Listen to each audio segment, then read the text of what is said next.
നീയും ഞാനും ഒന്നാണേ. ഭാഗം 34. ഒരുപാട് ഞാൻ വേദനിപ്പിച്ചു അല്ലേ? അവൻ അവളുടെ കവിളിൽ അവൻ തല്ലിയ ആ ചെറിയ പാടിലേക്ക് നോക്കി ചോദിച്ചു. വേദനിച്ചു എന്ന് ചോദിച്ചാ മരിക്കണമെന്ന് വരെ തോന്നിപ്പോയി സൂര്യേട്ടാ. ഞാൻ കാരണമാണല്ലോ ഇന്നലത്തെ കാര്യങ്ങളെല്ലാം നടന്നെന്ന് ആലോചിച്ചപ്പോൾ എനിക്ക് സ്വയം ഇല്ലാതാവാനാ തോന്നിയത്. അപ്പോൾ നീ എന്നെക്കുറിച്ച് ആലോചിച്ചില്ലേ? അവൻ ചോദിച്ചു. സൂര്യേട്ടനെക്കുറിച്ച് ആലോചിച്ചത് കൊണ്ടാ ഞാനിപ്പോൾ ഇവിടെ ഇങ്ങനെ നിൽക്കുന്നത്. അവളുടെ ചുണ്ടുകൾ വിതുമ്പിക്കൊണ്ട് പറഞ്ഞതും സൂര്യന് അവളുടെ വിഷമം അത്രമാത്രം അവൾ പിടിച്ചടക്കി വെച്ചിരിക്കുന്നത് പോലെ തോന്നിയതും അവൻ അവളുടെ താടി പിടിച്ച് മുഖമുയർത്തി.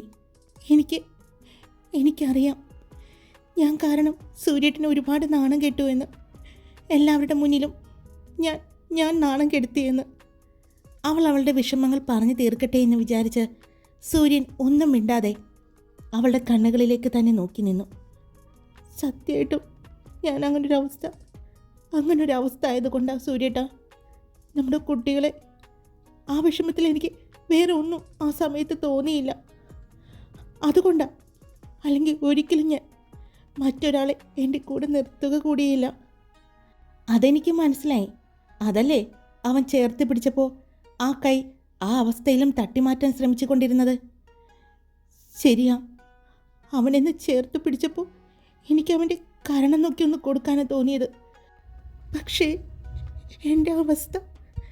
അപ്പോഴേക്കും അവൾ വിതുമ്പിക്കൊണ്ടിരുന്നു. ഞാനും വിചാരിച്ചു നീ ഒന്ന് കൊടുക്കുമെന്ന്. സൂര്യൻ പറഞ്ഞതും അവൾ അവൻ്റെ മുഖത്തേക്ക് വീണ്ടും നോക്കി.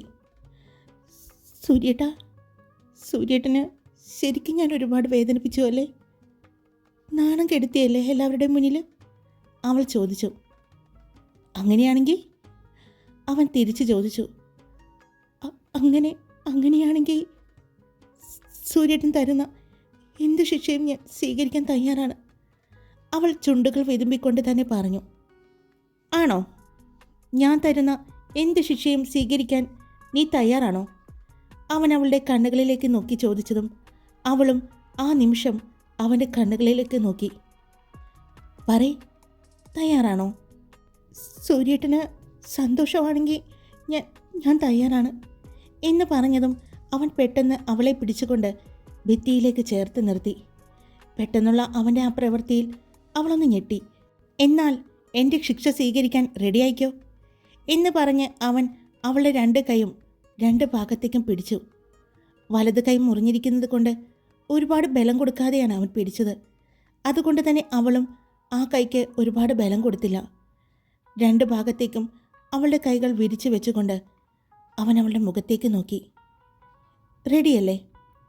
ഇത്രയും സമയം എന്നെ വിഷമിപ്പിച്ചതിന് ഞാൻ ശിക്ഷിക്കാൻ പോവുകയാണ്, അവൻ പറഞ്ഞു. ആ ശിക്ഷ എന്താണെന്ന് പറയണ്ടേ? ഓരോന്ന് പറഞ്ഞിട്ട് ശിക്ഷ തരാം. ആദ്യം എന്നോട് എല്ലാ കാര്യങ്ങളും മറച്ചു വെച്ചതിന്. അതും പറഞ്ഞ് അവൻ്റെ മുഖം അവളുടെ മുഖത്തേക്ക് അടുപ്പിച്ചതും അവൻ അവളുടെ ചുണ്ടുകളിലേക്കാണ് വരുന്നത് എന്ന് മനസ്സിലായ അവൾ കണ്ണുകൾ മുറുക്കി അടച്ചു. അവളുടെ ചെറുതായി വിറയ്ക്കുന്ന ആ ചുണ്ടുകളിൽ അവൻ പതിയെ അവൻ്റെ ചുണ്ടുകൾ മുട്ടിച്ചു.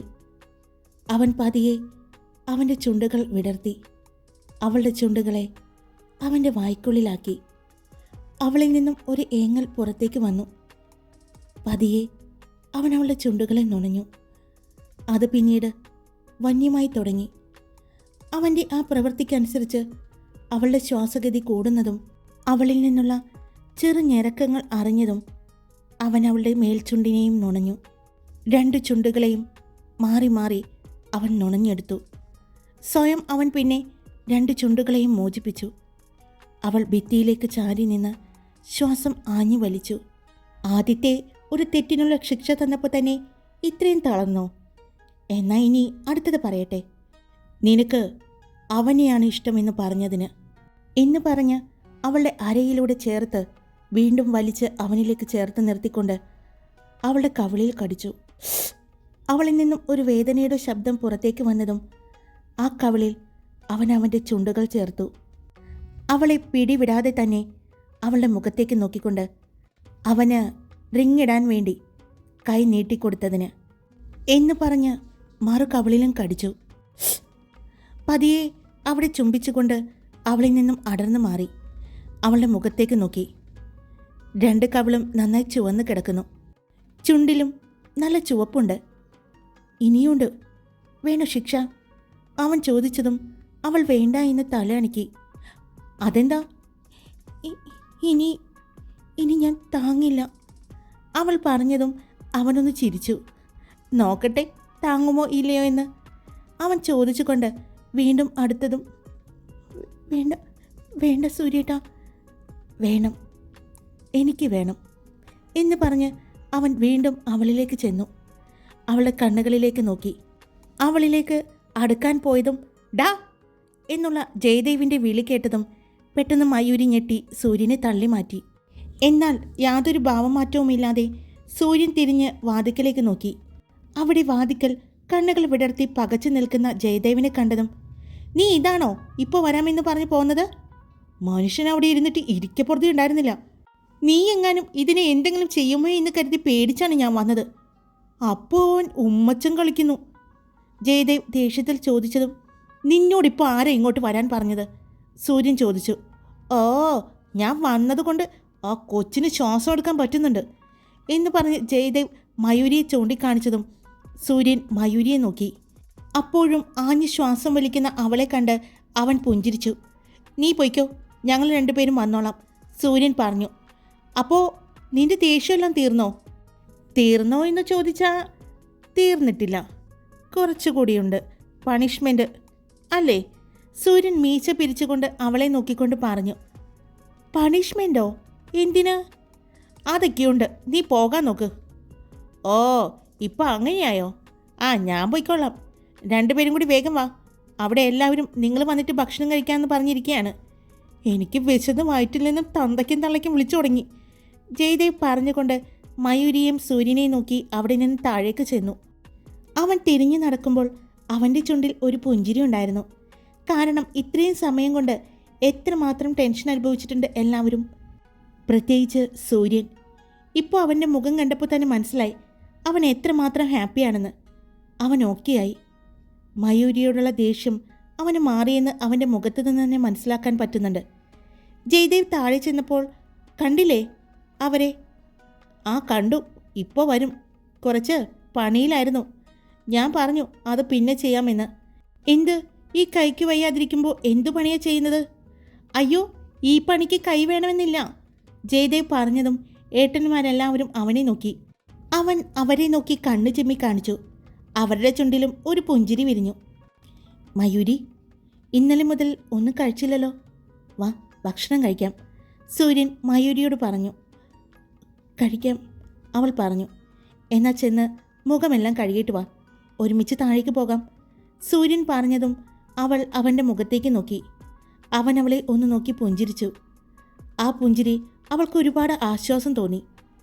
മനസ്സിൽ ഇത്രയും നേരം അടക്കി പിടിച്ചു നിന്ന എല്ലാ പേടിയും സങ്കടവും എല്ലാം മാറിയതുപോലെ അവൾക്ക് തോന്നി. അവൾ അവനെ മറികടന്ന് പോകാൻ പോയതും പെട്ടെന്ന് സൂര്യൻ കയ്യിൽ പിടിച്ചു. കയ്യിൽ പിടിച്ചതും അവൾ അവിടെ നിന്നുകൊണ്ട് അവൻ്റെ മുഖത്തേക്ക് നോക്കി, എന്താ എന്നുള്ള ഭാവത്തിൽ. 1 മിനിറ്റ്, സൂര്യൻ പറഞ്ഞുകൊണ്ട് വേഗം അവിടെയുള്ള ഒരു കബോർഡ് തുറന്നു. അതിൻ്റെ ഉള്ളിൽ ഒരു ലോക്കർ ഉണ്ടായിരുന്നു. ആ ലോക്കറും തുറന്നു. അതിൽ നിന്നും ഒരു ബോക്സ് എടുത്തു. അതുമായി അവൻ പുഞ്ചിരിച്ചുകൊണ്ട് മയൂരിയുടെ അടുത്തേക്ക് വന്നു. ഇതാ, ഇത് തുറക്ക്, സൂര്യൻ അവൾക്ക് നേരെ നീട്ടിക്കൊണ്ട് പറഞ്ഞതും അവൾ അവൻ്റെ മുഖത്തേക്ക് നോക്കി. പിന്നെ ആ ബോക്സിലേക്കും. അത് വാങ്ങി അവൾ തുറന്നു നോക്കി. അതിൽ വലിയൊരു ലക്ഷ്മി മുഖപ്പു ചെയിനായിരുന്നു. അത് കണ്ടതും അവൾ സൂര്യനെ നോക്കി. ഇത് അതെ, ഒരിക്കലേ നമ്മൾ 2 പേരും കൂടി അമ്പലത്തിൽ പോയപ്പോൾ അവിടെ കണ്ട ഒരു സ്ത്രീയുടെ കഴുത്തിൽ ഇത് കണ്ടിരുന്നു. അന്ന് നീ അത് നോക്കുന്നത് ഞാൻ ശ്രദ്ധിച്ചിരുന്നു. അന്ന് ഞാൻ തീരുമാനിച്ചതാ നിന്റെ കഴുത്തിൽ ഞാൻ കെട്ടുന്ന താലിമാല അതായിരിക്കുമെന്ന്, സൂര്യൻ പറഞ്ഞു. പരമ്പരാഗത ദക്ഷിണേന്ത്യൻ ആഭരണങ്ങളുടെ ഒരു ഇനമാണ് മുഖപ്പു ചെയിൻ. ഈ സ്വർണ്ണ ശൃംഖലകൾ അവയുടെ തനതായ സൈഡ് പെൻഡൻറ്റോടുകൂടി പേര് കേട്ടതാണ്. സാധാരണയായി പ്രകൃതിയിൽ നിന്നും പ്രചോദനം ഉൾക്കൊണ്ട മയിലുകൾ, പൂക്കൾ ഇതുപോലുള്ള ഡിസൈനുകളാണ്. ഒരു വശത്തെ പെൻഡൻറ്റുകൾ ശോഭയുള്ള രത്നക്കല്ലുകൾ കൊണ്ടും പതിക്കാം, അല്ലെങ്കിൽ സാധാരണ സ്വർണത്തിലും ഉണ്ടാക്കാം. മുഖപ്പൂ ചെയിനുകൾ മനോഹരവും വൈവിധ്യപൂർണവുമാണ്. സൂര്യൻ അവളുടെ അടുത്തേക്ക് ചെന്നു. അവളുടെ കഴുത്തിൽ കിടന്ന ആ മഞ്ഞച്ചരട് അവൻ പിടിച്ചു. പ്രതീക്ഷിക്കാതെ കെട്ടിയതാണ്, അതുകൊണ്ട് സന്തോഷക്കുറവ് തോന്നുന്നുണ്ടോ? ഇതിങ്ങനെ കഴുത്തിൽ കിടക്കുമ്പോൾ സൂര്യൻ ചോദിച്ചതും അവൾ അവൻ്റെ മുഖത്തേക്ക് നോക്കി. ഇല്ല ഇല്ല, ഒരുപാട് സന്തോഷം തോന്നി. പ്രതീക്ഷിക്കാതെ എന്നിലേക്ക് തന്നതല്ലേ, ഇതിങ്ങനെ ഉണ്ടാവും എൻ്റെ മരണം വരെ. അത് ഈ മഞ്ഞ ചരടിലല്ല കിടക്കേണ്ടത്, ഈ ദേവി സാന്നിധ്യത്തിലാണ് കിടക്കേണ്ടത് എന്ന് പറഞ്ഞ് അവൻ അവളുടെ കഴുത്തിലെ ആ മഞ്ഞ ചരടിൽ പിടിച്ചു. പിന്നെ ആ ബോക്സിലെ മുഖപ്പൂ ചെയിൻ എടുത്തു. ആ ചെയിനിലെ കൊളുത്ത് ഊരി അതിലേക്ക് അവൻ ആ താലി കയറ്റിയിട്ടു. അവളുടെ പിൻകഴുത്തിൽ ചെന്ന് മഞ്ഞച്ചരടിലെ കെട്ടഴിച്ചു. മഞ്ഞച്ചരട് ഊരുന്നതിന് മുമ്പ് തന്നെ അത് ആ താലി ചെയിനിലേക്ക് അവൻ മാറ്റി. ചെയിൻ നന്നായി ശ്രദ്ധയോടെ അവളുടെ കഴുത്തിലേക്ക് ഇട്ടുകൊടുത്തു. കഴുത്തിലെ വലതുവശത്തായി ദേവിയും ആ മാലയുടെ തുമ്പത്തായി സൂര്യൻ എന്നെഴുതിയ താലിയും. അവൻ അവളുടെ അടുത്തേക്ക് വന്നു. ആ ദേവിയിൽ ഒന്ന് ചുംബിച്ചു. അതോടൊപ്പം അവളുടെ ആ കഴുത്തിലും. ഈ സൂര്യൻ എന്ന് പറഞ്ഞ് പേരെഴുതിയിരിക്കുന്ന എൻ്റെ ഈ താലിക്ക് കാവലായി എന്നും ഈ ദേവി ഉണ്ടാകും, അവൻ പറഞ്ഞുകൊണ്ട് അവിടെ നിന്നും മുഖമുയർത്തി. പിന്നെ ആ താലിയെടുത്ത് അതിലും ചുംബിച്ചു. ഇതിങ്ങനെ ഇവിടെ കിടന്നോളണം എപ്പോഴും. ഇപ്പോൾ എൻ്റെ പെണ്ണിനെ കാണാൻ കൂടുതൽ സുന്ദരിയായതുപോലെ. ഈ മാല എൻ്റെ പെണ്ണിൻ്റെ സൗന്ദര്യം കൂട്ടിയിട്ടുണ്ട്. അവൻ കുറച്ച് നീങ്ങി നിന്ന് അവളെ നോക്കിക്കൊണ്ട് പറഞ്ഞു. പക്ഷേ സൂര്യേട്ട, ഇത് വളരെ വലുതാണല്ലോ, അവൾ ചോദിച്ചു. അതെ, വലുതാണ്. വലുത് നോക്കി തന്നെ എടുത്തതാ ഞാൻ. എൻ്റെ പെണ്ണിൻ്റെ കഴുത്തിൽ കിടക്കുന്ന എൻ്റെ പേരിലുള്ള ഈ താലിമാല അത്യാവശ്യം വലുതായിരിക്കണം എന്ന് എനിക്ക് തോന്നി. എവിടെ നിന്ന് നോക്കിയാലും ഈ താലിയും ഈ മാലയും കാണണം എനിക്ക്, അവൻ പറഞ്ഞു. അവൻ വീണ്ടും അവളുടെ അടുത്തേക്ക് ചേർന്ന് നിന്നുകൊണ്ട്, നമ്മുടെ ജീവിതം തുടങ്ങാൻ പോവുകയാണ്. ഇപ്പോൾ നീ എൻ്റേതാണ്, എൻ്റേത് മാത്രം. ഇത്രയും നാളും ഈ നെഞ്ചോട് ചേർന്ന് കിടക്കുമ്പോൾ ഇതുപോലെ ഒരു അവകാശം സ്ഥാപിക്കലായിട്ട് ഒന്നും നിന്നിലുണ്ടായിരുന്നില്ല. ഇപ്പോൾ ഞാൻ നിൻ്റെയാണെന്നും നീ എൻ്റെയാണെന്നും ഉള്ള അവകാശത്തോടു കൂടി തന്നെ ഇന്നു മുതൽ ഈ നെഞ്ചിലേക്ക് ചേരാം, അവൻ പറഞ്ഞു. ഇനി ഒരു കാര്യം കൂടിയുണ്ട്. നമ്മുടെ രണ്ടുപേരുടെയും കയ്യിൽ വെഡ്ഡിംഗ് റിങ് വേണം. അത് നമുക്ക് ഇടാനുള്ള സാഹചര്യം ഞാനുണ്ടാക്കാം എന്ന് പറഞ്ഞ് അവൻ അവളെയും ചേർത്ത് പിടിച്ച് അവളെ നെറ്റിയിലൊന്ന് ചുംബിച്ചു. ഇനി ചെന്ന് ഒന്ന് ഫ്രഷായിട്ട് വാ, സൂര്യൻ അവളെ വാഷ്റൂമിലേക്ക് പറഞ്ഞു വിട്ടു. കുറച്ചു നേരം കൂടി അവൻ അവിടെ സോഫയിലിരുന്നു. അപ്പോഴേക്കും അവളൊന്ന് ഫ്രഷായി വന്നു. അവൻ അവളെയും ചേർത്ത് പിടിച്ച് താഴേക്ക് ചെന്നു. എല്ലാവരും ഡൈനിങ് റൂമിലുണ്ടായിരുന്നു. അവന് അവളെയും ചേർത്ത് പിടിച്ച് ഡൈനിങ് റൂമിലേക്ക് വരുന്നത് കണ്ടതും എല്ലാവരുടെയും കണ്ണുകൾ വിടർന്നു. ദത്തൻ്റെയും ശ്രീയുടെയും കണ്ണുകൾ നിറഞ്ഞു. മുത്തശ്ശി നിറഞ്ഞ കണ്ണുകൾ തുടച്ചു. എല്ലാവരും സന്തോഷത്തോടെ ആ കാഴ്ച കണ്ടു. വാ വാ, ഇന്നത്തെ അതിഥികൾ നിങ്ങൾ രണ്ടുപേരുമാണ്, ഇരിക്കെ, അമ്മയാണ് സൂര്യൻ്റെ അടുത്ത് പറഞ്ഞത്. അച്ഛൻ്റെയും മുത്തശ്ശിയുടെയും അടുത്ത് 2 കസേരകൾ ഒഴിഞ്ഞു കിടക്കുന്നു. അത് അവർക്ക് രണ്ടുപേർക്കും ഇട്ടിരിക്കുന്നതാണെന്ന് മനസ്സിലായതും സൂര്യൻ അവളെയും കൊണ്ട് അവിടേക്ക് ഇരുന്നു. മോളെ, രാവിലെ ഒന്നും കഴിച്ചില്ലല്ലോ. ഇന്നലെ ഒന്നും കഴിച്ചിട്ടുണ്ടാവില്ല. ഭക്ഷണം കൊടുക്ക്, അച്ഛൻ പറഞ്ഞതും അമ്മ എല്ലാവർക്കും ഭക്ഷണം വിളമ്പി. ഇത്രയും നേരം അശാന്തമായ എല്ലാവരുടെയും മനസ്സ് ശാന്തമായി. അവിടെ സന്തോഷം നിറയുന്നത് എല്ലാവരും അറിഞ്ഞു. എന്നാൽ ഭക്ഷണം കഴിക്കാൻ പറ്റാതെ സൂര്യൻ നോക്കി.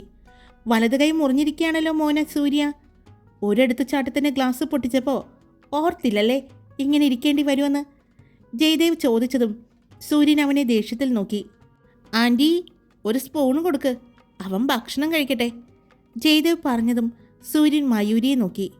അവൾ എന്താണെന്നുള്ള രീതിയിൽ അവൻ്റെ മുഖത്തേക്ക് നോക്കിയതും അവൻ അവൾക്ക് നേരെ വായ തുറന്നു. അത് കണ്ടതും അവൾ ഒരു പകപ്പോടെ അവനെ നോക്കി. ഇത്രയും ആളുകൾ ഇരിക്കുമ്പോൾ എങ്ങനെയാണ്? അവളുടെ മനസ്സിൽ അതായിരുന്നുവെങ്കിൽ, മോളെ കൊടുത്തോ, അല്ലെങ്കിൽ അങ്ങനെ തന്നെ തുറന്നു പിടിച്ചിരിക്കും, മുത്തശ്ശി പറഞ്ഞതും സൂര്യൻ മുത്തശ്ശിയെ നോക്കി. പിന്നെ മുഖം കൊട്ടിക്കൊണ്ട് വീണ്ടും മയൂരിയെ നോക്കി. അവൾ ദയനീയമായി അമ്മയെ നോക്കിയതും അമ്മ ചിരിച്ചുകൊണ്ട് കണ്ണു ചിമ്മി കാണിച്ചു. കൊടുക്കാൻ അനുവാദം കൊടുത്തതും അവൾ പിന്നെ ദത്തനെയും ശ്രീയെയുമാണ് നോക്കിയത്. അവരും ചിരിച്ചുകൊണ്ട് അവരെ നോക്കിയിരിക്കുകയായിരുന്നു. നിങ്ങൾ ഭക്ഷണം കഴിക്കുക, നിങ്ങളിങ്ങനെ നോക്കി നിൽക്കാതെ, മുത്തശ്ശി പറഞ്ഞതും എല്ലാവരും ഭക്ഷണം കഴിക്കാൻ തുടങ്ങി.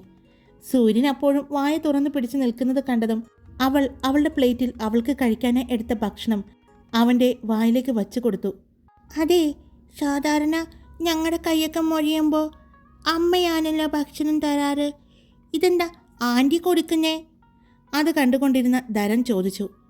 അതോ, ഇനി അങ്കിളിന് ഭക്ഷണം കൊടുക്കാനും അങ്കിളിനെ മര്യാദ പഠിപ്പിക്കാനുമാണ് അങ്കിള് കല്യാണം കഴിച്ചു കൊണ്ടുവന്നിരിക്കുന്നതാ ആൻറ്റിയെ. അതുകൊണ്ട് ഇനി അങ്കിളിൻ്റെ കാര്യങ്ങളെല്ലാം നോക്കേണ്ടത് നിങ്ങളുടെ ചെറിയമ്മയാണ്. ജയദേവ് പറഞ്ഞതും സൂര്യൻ അവളെ നോക്കി. അപ്പോൾ കല്യാണം കഴിഞ്ഞ എല്ലാവരും അവരുടെ ഭാര്യമാരാണ് ഭക്ഷണം വാരിക്കൊടുക്കേണ്ടത്? എന്നാ പിന്നെ ഞങ്ങളെ വേഗം കല്യാണം കഴിപ്പിക്കേ. ഞങ്ങളെപ്പോഴും കളിക്കാൻ പോകുമ്പോൾ ഞങ്ങൾക്ക് പരിക്ക് പറ്റാറുണ്ടല്ലോ. അപ്പോൾ ഞങ്ങളും കല്യാണം കഴിച്ചാൽ ഞങ്ങളുടെ കൂടെ വന്നവരും ഞങ്ങൾ നോക്കൂലേ? ഞങ്ങളുടെ അമ്മയും അച്ഛനും ഒത്തിരി ബുദ്ധിമുട്ടേണ്ടി വരില്ലല്ലോ.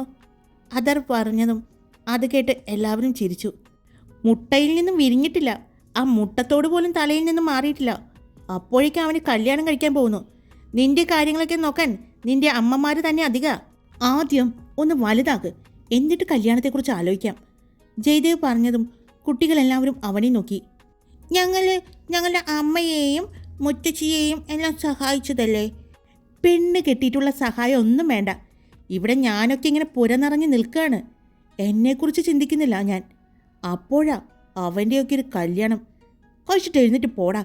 ജയദേവ് പറഞ്ഞതും അങ്കിളേ, ഇത് കഴിഞ്ഞിട്ട് നമുക്കൊന്ന് കാണണം കേട്ടോ, ധരൻ പറഞ്ഞതും അതിൽ എന്തോ വശപ്പിച്ചത് തോന്നിയ ജയദേവ്, ഞാനൊരു തമാശ പറഞ്ഞതല്ലേ. നിങ്ങൾക്ക് കല്യാണം കഴിക്കണം അല്ലേ? നമുക്ക് നല്ലൊരു പെണ്ണിനെ നോക്കാം, എന്നിട്ട് വേണ്ടേ കല്യാണം കഴിക്കാൻ? ജയദേവ് പറഞ്ഞതും ഞങ്ങളുടെ സ്കൂളിലുണ്ടല്ലോ, ഞങ്ങളുടെ ക്ലാസ്സിലുണ്ടല്ലോ ഞങ്ങൾക്ക് പറ്റിയ പെൺകുട്ടികൾ. ഞങ്ങൾ തന്നെ ഞങ്ങളുടെ പെൺകുട്ടികളെ നോക്കി കണ്ടുപിടിച്ചോളാം. അങ്കിളിൻ്റെ സഹായം വേണ്ട. ഇത്രയും നാളായിട്ട് അങ്കിളിന് ഒരു പെൺകുട്ടിയെ കണ്ടുപിടിക്കാൻ പറ്റിയില്ലല്ലോ. അതുകൊണ്ട് ഞങ്ങളുടെ കാര്യം ഞങ്ങൾ നോക്കിക്കൊള്ളാം. വലിയ കാര്യം പോലെ അവർ പറയുന്നത് കേട്ടതും അവിടെ ഒരു കൂട്ടച്ചിരിയായിരുന്നു. മോനെ സൂര്യ, മോളുടെ കഴുത്തിലേക്ക് താലിയിടാൻ ചെറിയൊരു മാല വാങ്ങായിരുന്നു. ഇത്രയും വലിയ മാലയിൽ താലിയിടുന്നത് എങ്ങനെയാണ്? മുത്തശ്ശി മയൂരിയിലെ കഴുത്തിൽ കിടക്കുന്ന മാല നോക്കിക്കൊണ്ട് പറഞ്ഞു. അത് പറഞ്ഞപ്പോഴാണ് ഞാൻ ശ്രദ്ധിച്ചത്. ഇത് സാധാരണ താലിമാലയിൽ നിന്നും വ്യത്യസ്തതയുണ്ടല്ലോ. സൂര്യൻ്റെ അമ്മ ചോദിച്ചതും എൻ്റെ കല്യാണം തന്നെ വ്യത്യസ്തമായിരുന്നില്ലേ അമ്മേ? അതുകൊണ്ട് ഞങ്ങളുടെ താലിമാലയും വ്യത്യസ്തമായി കിടക്കട്ടെ. പിന്നെ ആ താലി, അത് ഇത്രയും വലിയ മാലയിൽ തന്നെ കിടക്കട്ടെ. അത് എൻ്റെ പെണ്ണിന് ഒരു അലങ്കാരമാണ്. സൂര്യൻ പറഞ്ഞു. അലങ്കാരം അല്ലടാ, അഹങ്കാരം. സൂര്യനാരായണൻ്റെ ഭാര്യയാണ് എന്ന് എല്ലാവരെയും അറിയിക്കാനുള്ള നിന്റെ അഹങ്കാരം. ജയദേവ് പറഞ്ഞതും അതെ, അങ്ങനെ തന്നെ ആയിക്കോട്ടെ. ഈ ആനകളുടെയൊക്കെ കഴുത്തിൽ അവരുടെ പേരെഴുതിയ വലിയ ചങ്ങലയുണ്ടാവില്ലേ? എവിടെ നിന്ന് നോക്കിയാലും അത് കാണാനും അത് തിരിച്ചറിയാനും, ആ വരുന്നത് ഇന്ന ആളുടെ ആനയാണ്, അതിൻ്റെ പേര് ഇതാണ് എന്നെല്ലാം തിരിച്ചറിയാൻ വേണ്ടി. അതുപോലെയാ ഇവൻ്റെ പെണ്ണാണെന്ന് തിരിച്ചറിയാൻ വേണ്ടി അവൻ ചെയ്തു വച്ചിരിക്കുന്ന പണിയാ. നിങ്ങൾക്കത് മനസ്സിലായില്ലല്ലേ? കഷ്ടം. ജയദേവ് പറഞ്ഞതും ഇനി നീ സംസാരിച്ച നിന്നെ ഇവിടെ നിന്ന് ഞാൻ നാട് കടത്തും. സൂര്യൻ പറഞ്ഞതും സ്വിച്ചിട്ടതുപോലെ മിണ്ടാതിരുന്നു. ഭക്ഷണത്തിൽ മാത്രം ജയദേവ് ശ്രദ്ധിച്ചു. അത് അവൻ്റെ ഇഷ്ടമല്ലേ, അങ്ങനെ തന്നെ ആവട്ടെ. അതല്ല സൂര്യ, ഇനിയിപ്പോൾ എങ്ങനെയാണ് വിവാഹം? എല്ലാവരെയും അറിയിച്ച് നിങ്ങളുടെ വിവാഹം നടത്തേണ്ടേ? അച്ഛൻ ചോദിച്ചതും വേണ്ട അച്ഛാ, ഇനിയൊരു താലികെട്ട് വേണ്ട. പക്ഷേ ഞങ്ങളുടെ വെഡ്ഡിങ് റിസപ്ഷൻ അടുത്ത ദിവസം തന്നെ നടത്താം. അതിനുവേണ്ട അറേഞ്ച്മെൻറ്റ്സ് എല്ലാവരും കൂടി ചെയ്തോളൂ. സൂര്യൻ പറഞ്ഞതും അത് മതിയെന്ന് എല്ലാവരും തീരുമാനിച്ചു. സങ്കടത്തോടെ വന്ന ദത്തനും ആദിശ്രീയും സന്തോഷത്തോടെയാണ് അന്ന് തിരിച്ചു പോയത്. അവർ പോകുമ്പോൾ മയൂരിക്ക് വിഷമം തോന്നിയെങ്കിലും അവൾക്ക് ചുറ്റും ഇപ്പോൾ ഒരുപാട് ആളുകളുണ്ട്. ഒരു മിനിറ്റ് പോലും അവളെ ഒറ്റയ്ക്കാക്കാതെ അവൾക്ക് ചുറ്റും എപ്പോഴും എല്ലാവരും ഉണ്ടാകും. മുത്തശ്ശിക്കും അച്ഛനും എല്ലാം സന്തോഷമായിരുന്നു. ഹായ്, എല്ലാവർക്കും സുഖമല്ലേ? ഞാൻ സുഖമായിട്ടിരിക്കുന്നു. അപ്പോൾ സ്റ്റോറി ഇന്ന് നേരത്തെ ഇട്ടിട്ടുണ്ട്. എല്ലാവരും ഞാൻ നേരത്തെ ഇട്ടു. നിങ്ങളുടെ കടമ എന്താണെന്നറിയാലോ, ലൈക്കുകളും കമൻസും പോരട്ടെ ഇങ്ങോട്ട്. അപ്പോൾ ഇഷ്ടപ്പെട്ട ലൈക്ക് ചെയ്യുക, നിങ്ങളുടെ അഭിപ്രായങ്ങൾ കമൻറ്റ് ചെയ്യുക. സബ്സ്ക്രൈബ് ചെയ്യാതെ കേൾക്കുന്നവരുണ്ടെങ്കിൽ സബ്സ്ക്രൈബ് ചെയ്ത് സപ്പോർട്ട് ചെയ്യുക. Love you all. It's me Karthika.